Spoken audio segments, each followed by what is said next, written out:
আসসালামু আলাইকুম, this is Mehrin and welcome to my channel Mehrin's world. আশা করছি আপনারা সবাই ভালো আছেন। আলহামদুলিল্লাহ, আমিও অনেক ভালো আছি মহান আল্লাহর রহমতে। তবে আজ আমি একটু খুশি বলবো না, অনেকটাই খুশি, because I am going to my home after 14 or 15 days।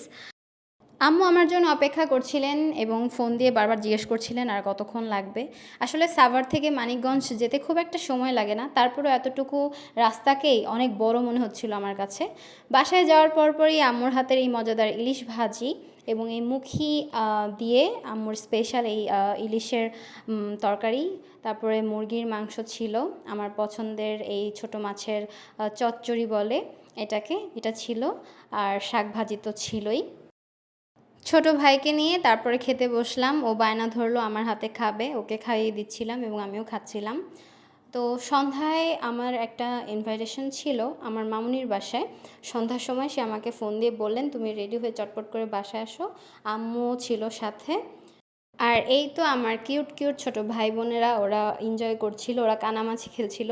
ওদের খেলা দেখে আমি আমার ছোটোবেলাতে চলে গিয়েছিলাম। আর এই পাশে দেখি মামুনি স্পেশালি খিচুড়ি রান্না করেছিলেন, গরুর মাংস রান্না করেছিলেন, আর এই তো মাই মোস্ট ফেভারিট চিতই পিঠা, এটা ছিল।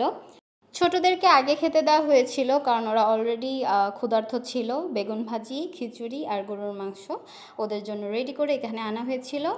আর সবাই অলরেডি খেতে বসেছে এবং খাবারটা ওরা খুব এনজয় করে খাচ্ছিল। আসলে মামুনির হাতে এই ডিশেসগুলো অনেক ভালো লাগে আমার।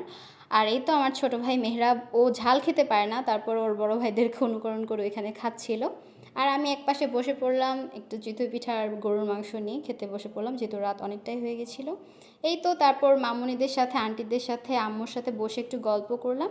এইভাবেই সন্ধ্যাটা কাটালাম। তো দেখা হবে নেক্সট ভিডিওতে। ভালো থাকবেন সবাই।